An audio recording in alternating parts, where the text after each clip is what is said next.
The auctioneer's gavel came down with a flat crack, and a woman in the back of the county courthouse raised one hand, no higher than her shoulder, and 40 acres nobody wanted became hers for $81 and change. The men in the front rows laughed the way men laugh when they believe they have watched somebody make a fool of themselves in public, an easy, comfortable laughter that cost them nothing. She did not laugh. She folded the receipt into her coat pocket the way a person folds a thing they mean to keep, and she walked out into the March cold with her chin level, and behind her the laughter followed her through the door and out onto the courthouse steps, and did not quite let go of her until she had climbed onto the seat of her battered wagon. Somewhere on that land she had just bought, buried under a green tide that had swallowed fences and sheds and the very memory of whoever had lived there, an old stone chimney stood in the dark like a patient thing waiting to be found. Nobody in that room knew about the chimney. She did not know about it either. But 2 years later, half the county would stand at the edge of a clearing on that land with their hats in their hands, and the story of how it came to be would already be spreading from porch to porch across 3 counties, told by people who wanted very badly to have believed in her from the start. And it would begin, as these things do, with a mistake that everybody was certain they had watched her make.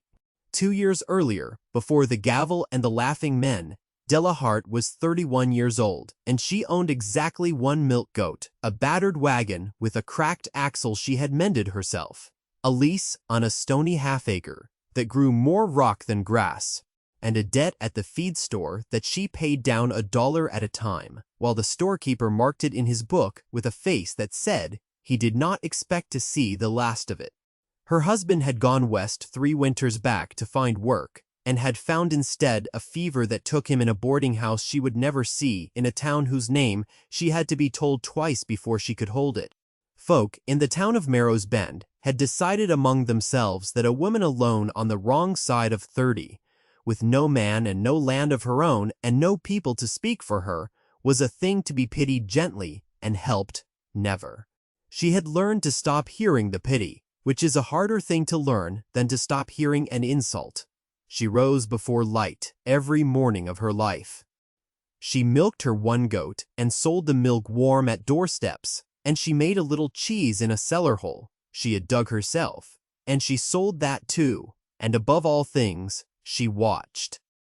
That was the thing about Della that nobody counted, because it did not show and it made no noise. She watched the way a hawk watches a field, patient and unmoving. And she had noticed a long time before anyone else that the county had a problem it could not solve, and that the problem might, if a person were patient and a little bit mad, be turned into bread. The problem was bamboo.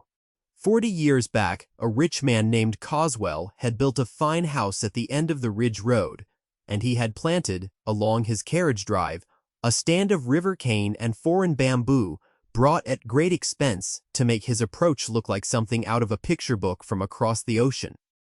The rich man died. His heirs quarreled over the estate and scattered to distant cities, none of them wanting to live so far from society. The house burned in a dry autumn when no one was there to fight the flames, and the land went untended, and the bamboo, which does not know how to stop and was never told, went out from that drive like water finding every low place.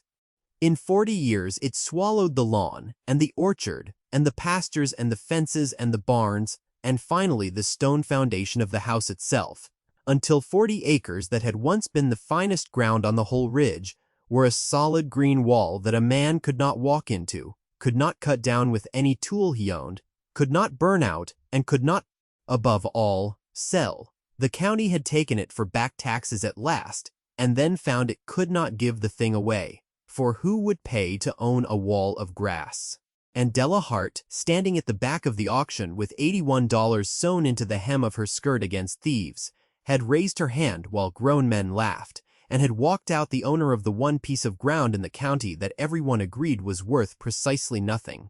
The old man who lived nearest the ridge was named Elias Vaughn, and he had come from the old country as a boy with nothing but the clothes on his back. And he had farmed the poorest quarter section on the whole road for 50 years, and somehow made it feed him, which is a kind of miracle nobody in Marrow's Bend had ever thought to call one.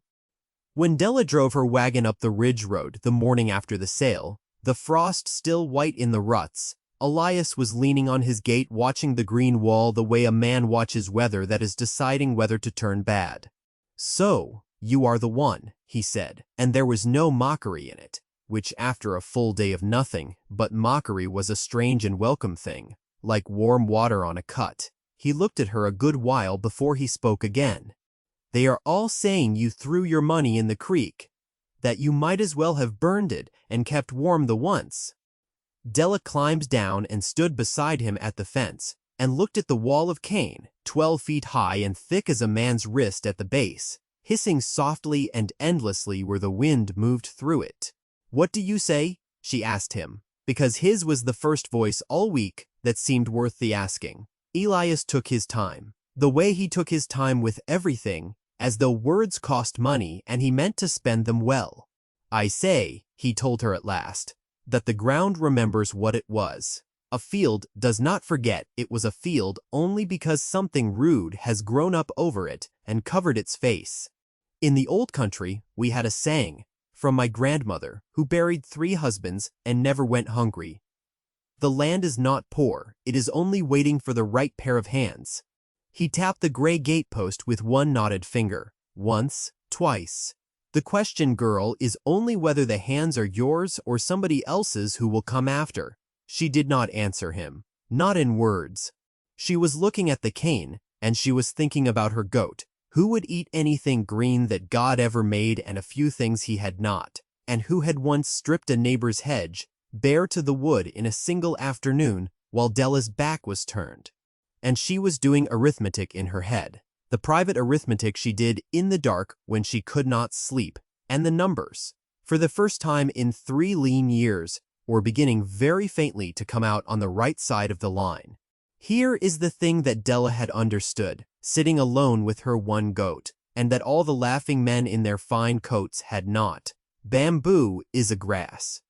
It is a rude, unstoppable, iron-rooted grass that had beaten every plow and hatchet and torch the county could bring against it. But it is a grass all the same, and there is an animal that was put on this earth for the single purpose of turning grass that no one else can use into milk and meat and money, and that animal is the goat. A cow will not touch cane. It turns up its nose and starves beside it. A plow cannot break the roots. They bend the iron. Fire only sends the stand back thicker and angrier from the root the following spring.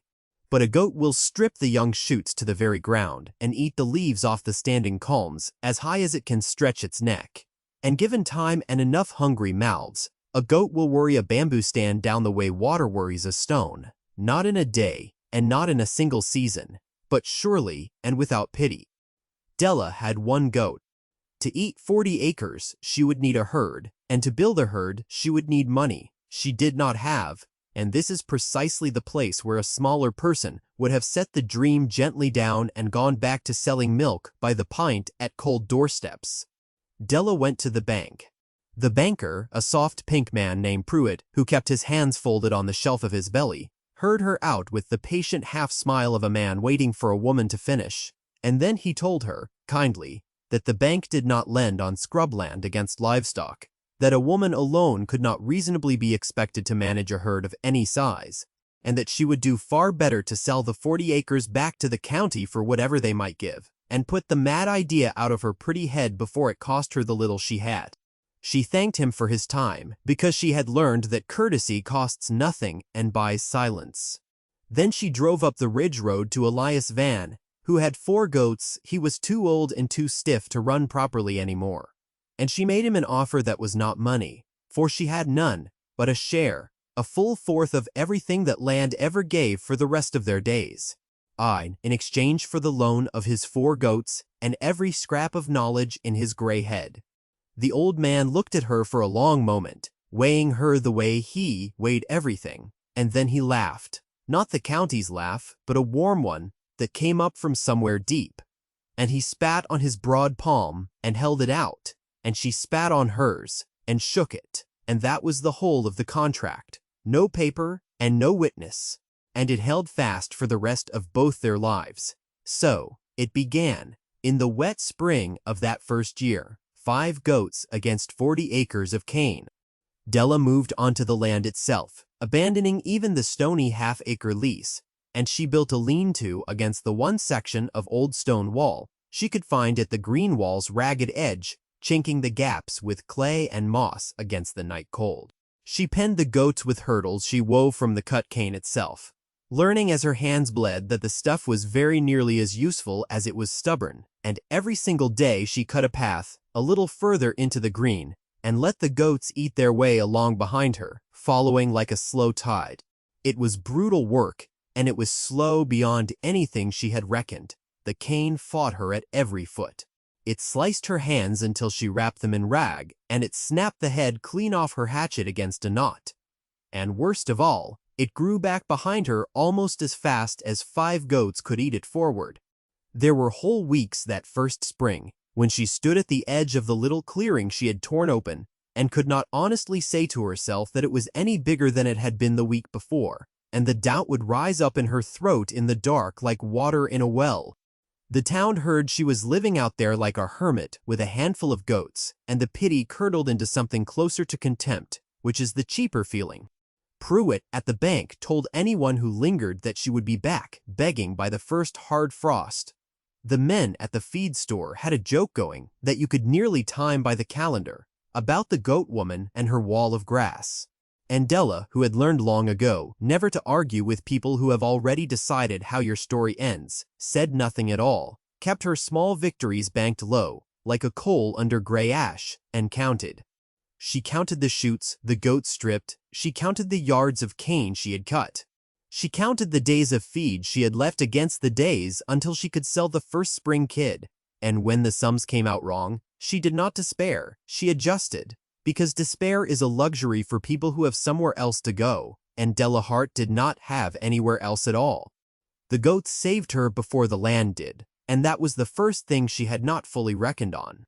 Goats on good rich browse breed like the very answer to a prayer, and cane, for all its rudeness, was fat feed, thick with the sugars of that unstoppable growth. By the end of that first hard summer, her 5 goats had quietly become 11, and 11 mouths ate a great deal faster than 5, so the clearing behind her lean-to was no longer a mere scratch in the green, but a genuine widening opening, a full quarter-acre of open daylight where a quarter-acre of solid cane had stood in June. The ground beneath it lay black and soft and warm, and when Elias came up the road on his stiff legs to see it, he crouched down with a grunt and ran the dirt through his fingers and said nothing for a while, because it was unmistakably the rich bottom soil of a place that had once been a tended garden. Black loam that a valley farmer would have wept to own. "You see," the old man said at last, and he did not have to say the rest of it. She saw. She had a child helping her by then, too, a boy of about 12 named Saul, whose family down the valley had far too many mouths and far too little to fill them, and who had wandered up the ridge road one bright day out of pure curiosity to see the mad goat woman for himself, and had stayed on because Della, who asked nothing of him and expected nothing, quietly gave him a purpose, which is the one thing a certain kind of overlooked child is starving for worse than he is starving for his supper. Saul named the goats, every last one of them, even as the herd swelled past the point where names made any sense, and he gave the milk the grandest names he could think of, queens and generals, and the wethers the silliest ones, and he tended them like they were his own kin. And it was Saul, one long evening at the far edge of the widening clearing, where the goats had eaten down a shaded slope no tool of Della's had yet reached, who came running back through the stubble, white-faced and breathless, and grabbed her sleeve with both hands and told her there was a house in there, or the ghost of one, that the goats had gone and found a Chimney standing all alone in the middle of the cane. She went with him in the last gray of the light, and there it was, exactly where the goats had eaten a ragged hollow out of the green. A chimney of dressed fieldstone, standing a full 18 feet tall and perfectly whole against the darkening sky, the chimney of the burned Coswell house that had stood there before Della was born, and around its wide base, laid bare by the goats' patient and endless mouths, the whole stone foundation of a great house lay revealed, and a stone-lined well still holding black water, and the tumbled remains of a low-walled garden, and fruit trees, apple and pear and cherry, gone wild and choked half to death but alive. That had been the rich man's orchard, 40 years gone, and were now freed of the strangling cane at their feet, already putting out pale green shoots in the sudden light and air. Della stood with her scarred hand flat on the cold stone of the chimney and understood, all at once and in her bones, that she had not bought 40 acres of worthless scrub at all. She had bought a whole drowned homestead, a farm that a slow green sea had swallowed, and she and her goats were pulling it back up out of the water, a single foot at a time. Elias, when she brought him up to see it the next morning, stood a long silent while with his hat in his hands, and then he said, quietly, in the low tone a man uses inside a church, "The land was not poor. I told you so. It was only waiting for the hands." That night Della did her arithmetic in the dark of the lean-to, with the pale chimney standing like a watchman beyond the woven hurdles, and for the first time in the whole of 3 grinding years, the numbers did not merely survive the counting. They multiplied under her. 50 acres, near enough, of the richest bottom soil on the ridge, waiting to be freed, an orchard that could be nursed back, a herd that doubled every single year without her spending a cent on feed, a stone house begging to be raised again around a chimney that 4 decades and 1 fire had never managed to bring down. It had worked. She told no living soul but Elias and Saul, and she banked the coal low, and she kept eating the green wall down. The town found out the following spring, and the way it found out was the second thing Della had not reckoned on, and it was the thing that turned the pity and the contempt into something with teeth and an appetite. A city man came out to Marrow's Bend that spring, a restaurant man from the far-off capital who bought fine cheeses for wealthy tables and paid for them in hard cash, and someone in town sent him, half as a cruel joke, up the ridge road to sample the wares of the mad goat woman. The city man tasted the cheese Della made from the milk of goats fattened on wild cane and orchard grass, and the herbs coming back in the freed garden, and his whole soft face changed as he chewed, and he asked, very seriously now, to buy every last ounce she could make, and to be placed first in line for whatever else that strange rich land might come to give. Word of a city man paying city money up the ridge road travels faster than fire through dry cane in a wind. Suddenly the 40 acres that nobody had wanted, the 40 acres a foolish woman had thrown $81 away on, while sensible men laughed, were a going concern, an orchard and a dairy and a growing herd, and the very same men who had laughed hardest at the auction began, quietly, to remember it all differently. And one man in particular, who had not laughed at all at the sale, because he had been sitting at the very back, watching the whole thing unfold with a cold and careful and calculating eye, decided that the time had at last come for him to act. His name was Coswell, too. Bartram Coswell, the grandson of the very rich man who had planted the cane so long ago, a smooth-tongued attorney from the county seat who had let the land rot for taxes for 40 years precisely because it was worthless to him, and who now, hearing there was a city man's real money flowing up the ridge road, produced from a locked drawer an ancient survey and a lawyer's carefully worded letter, claiming that the tax sale had been improper, the public notice defective, the title clouded and unsound, and that the land, being ancestral Coswell ground held in the blood, must in all justice revert to him, its one rightful heir, for a fair consideration, of course. A generous consideration, more indeed than a woman alone had any right on earth to expect for scrub she had gotten for pocket change. He came up the ridge road himself to make the offer, in a fine black buggy behind a matched pair, and he was all warmth, Bartram Coswell, all false sunshine and gentle regret. He stood in the very clearing that Della had torn out of the green with 2 years of her own 2 hands, and he told her, gently, as though he were breaking hard and sorrowful news to a slow child, that the courts were a cruel and expensive place for anyone with no money and no standing and no name, that a claim like his own would ruin her in lawyer's fees long before it was ever decided by any judge, that he had no wish in the world to see a hard-working woman turned out into the road with nothing to show for her trouble, and that he was therefore prepared, out of pure Christian kindness, to pay her $200 cash that very day. If only she would walk away clean and let him take back what had always by rights been his family's. $200 was more money than Della Hart had ever held at one time in the whole of her life, and she knew the weight of it. And she looked at this smiling man standing there in the long shadow of his own grandfather's chimney, and she thought quietly about the true arithmetic, not his, the herd and the saved orchard, and the city man's standing order, and the black soil going on for acres. And she said, in the plain and steady voice she had spent 3 years learning to speak in, that the land was not for sale, not that day, nor any day. Coswell's warm smile thinned at the edges. He told her, still soft, that she was making a grave and foolish mistake. He told her the survey was clear and the notice defective, and that no court in the county would ever side with a squatter against the rightful blood heir of the founding family. And it was here, exactly here, that he made his one small mistake, the slip that greedy men so often make when they believe the game already won, because, as he turned to climb back into his fine buggy, he cast a last glance at the tall chimney and the bared foundation stones around it, and said, half to himself and half in wonder, "They told me the goats had it down clear to the chimney, but I confess I did not believe it until I saw it." And Della, who missed nothing that a body said within her hearing, said very quietly, "Who told you that?" "I have told no soul but 2, and neither of them would ever sell my business to the likes of you." Coswell's smooth face closed up like a slammed door. He climbed into the buggy without another word and drove away down the ridge, and Della stood a long time in the clearing after the dust had settled, because she now knew 2 things for certain that she had not known that morning. She knew that he had been spying on her land through the winter, and she knew, past any doubt, that a man does not trouble to spy on worthless scrub.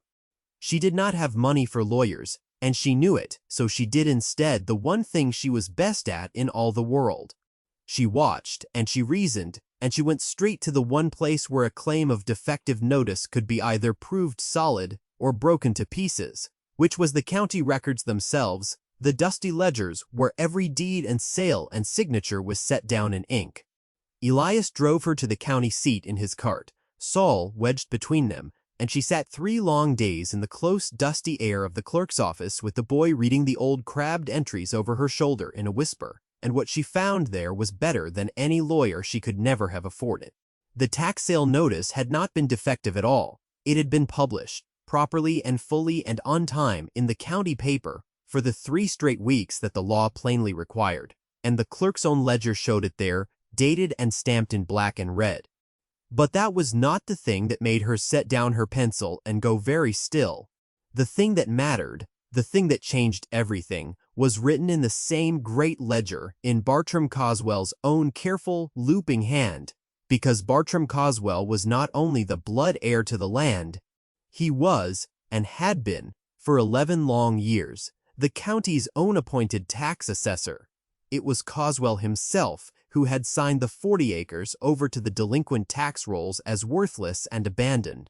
It was Coswell himself who had let the taxes lapse year upon year and had refused every chance to redeem them. It was Coswell himself who had at last signed the order, sending the land to public sale on the courthouse steps. He had thrown it away with his own pen, while it was nothing but green scrub, and now that a lone woman's raw hands had turned it back into a living homestead, he meant to steal it back under color of a law that he himself had used to be rid of it.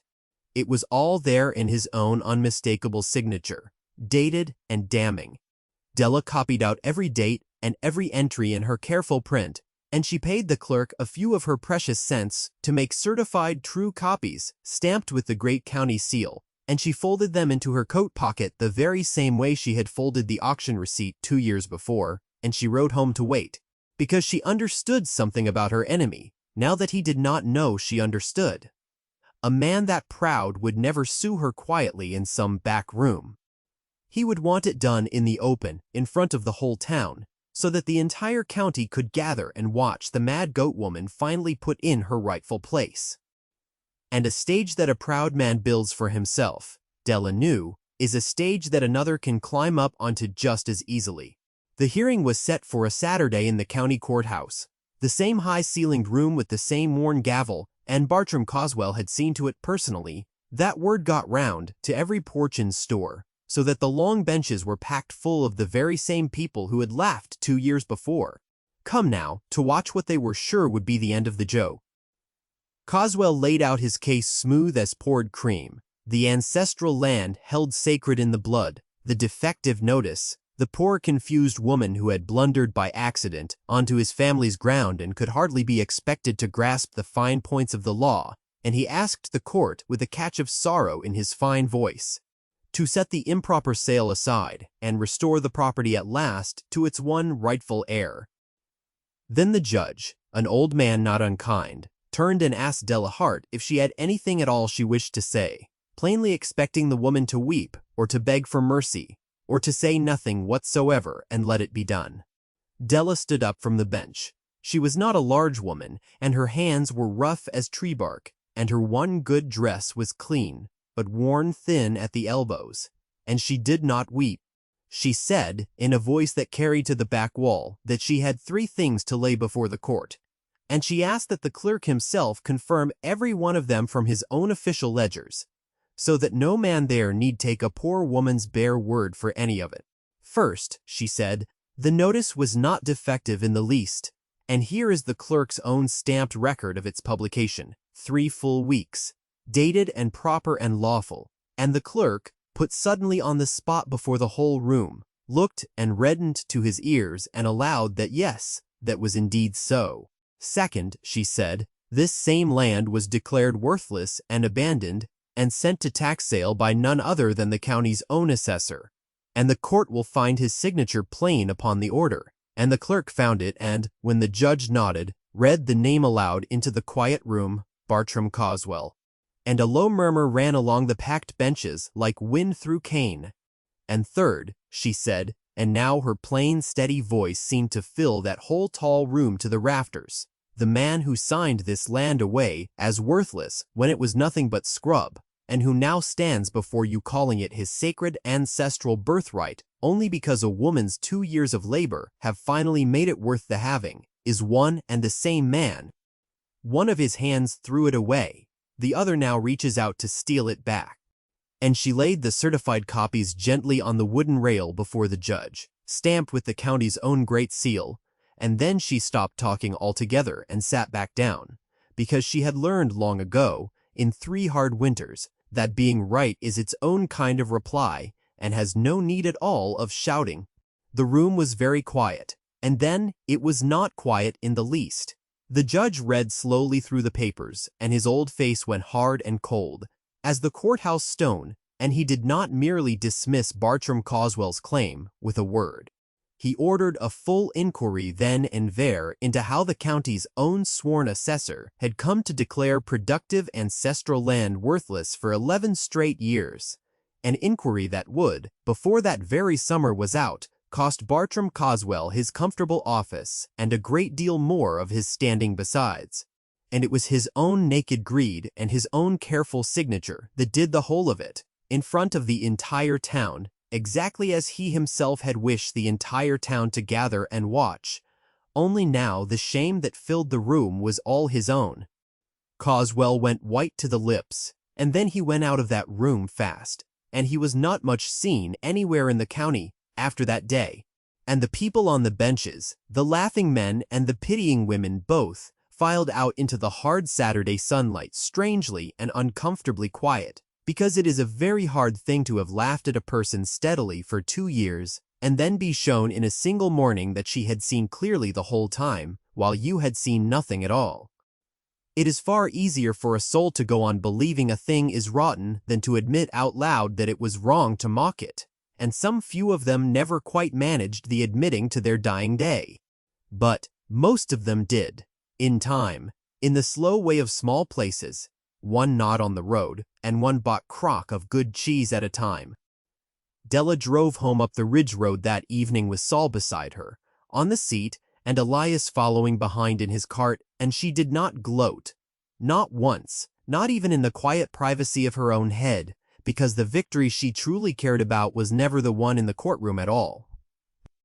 The victory she cared about was waiting for her at the end of the road. A herd of 40 goats now, and a clearing grown into a true and proper farm, and a stone chimney standing tall over a foundation to which men were already, that week, hauling fresh stone to rebuild. And it did not need her to crow over it in the least. It was answer enough, and more than enough, that it simply existed and thrived in the very place where every living soul in the county had sworn on their lives that nothing ever could.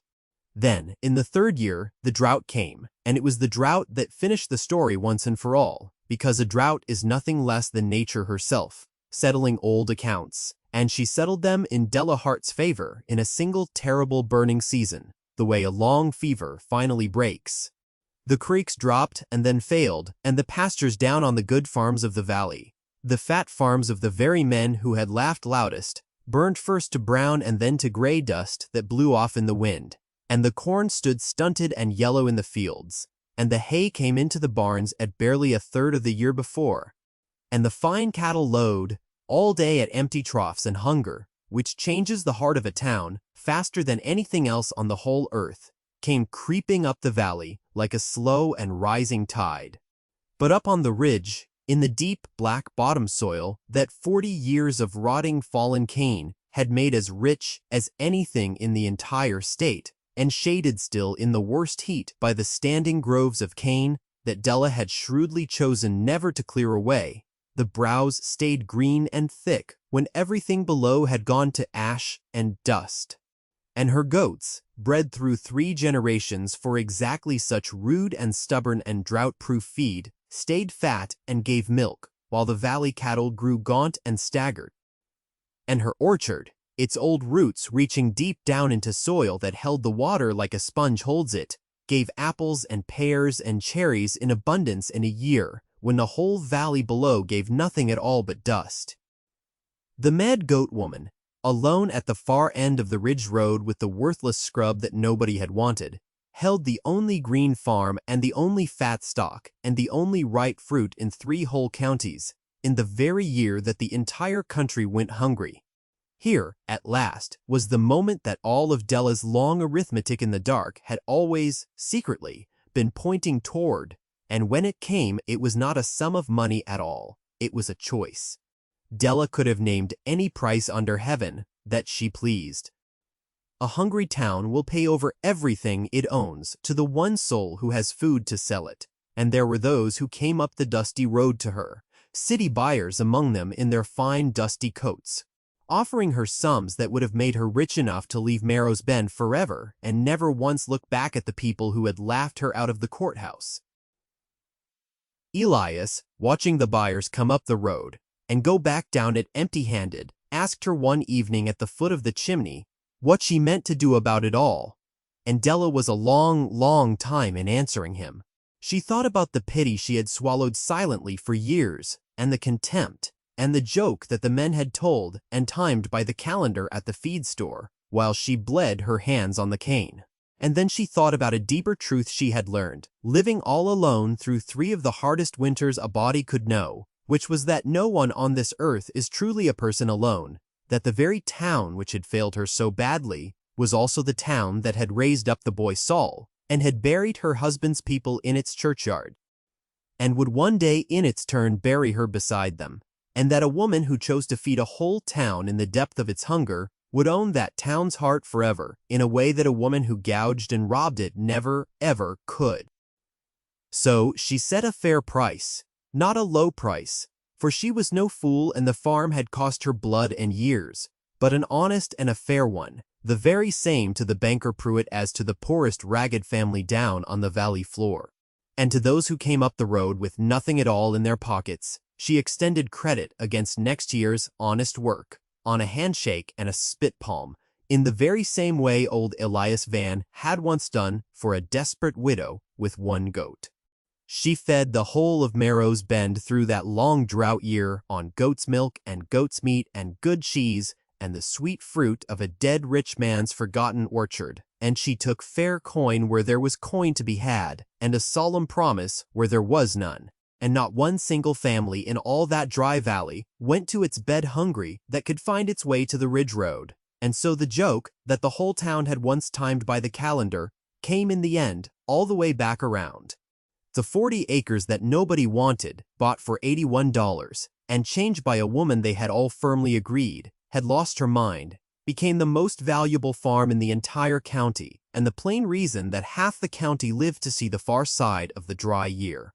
And the tall stone chimney that the goats themselves had bared with their patient mouths, standing now at the very heart of a fine rebuilt house with wood smoke rising from it again, for the first time in 40 long years, became a thing that people brought their children up the road to see, and pointed at, and told the whole story of, start to finish. Della Hart grew old on that ridge, gray and straight-backed and content. Saul grew to a man upon it and ran the herd himself, with his own strong hands when hers at last could not, and he never once left it. Elias Vaughn lived long enough to take his true and honest fourth share of a farm worth more than anything he had ever dared dream of back in the old country, and he spent it on nothing much at all, and died content in a warm bed within clear sight of the chimney. And to the very end of her long days, whenever some young and discouraged person came wandering up the ridge road, standing at the edge of some scrubby, worthless-looking thing that every sensible soul had told them plainly to walk away from and forget, Della would take them gently by the arm down to the old clearing and place their hand flat on the cold stone of the chimney, the very way that Elias had once made her kneel and feel the rich black dirt run through her fingers. And she would say to them the same thing the old man had said to her on a frost-white March morning when she owned but one goat and a mountain of green that no living man could cross. The land is not poor, she would tell them, looking them in the eye. It is only waiting for the right pair of hands. And then she would let them stand there a good long while, in the cool shade of an orchard that a rich man had forgotten and a poor woman had freed, listening to the soft and endless hiss of the cane she had left standing on purpose along the ridge, and to the steady sound of the goats among it, eating, patient and endless and sure, turning what no one else on earth could use into everything, day after day after day, until at last they came to understand the whole of it for themselves,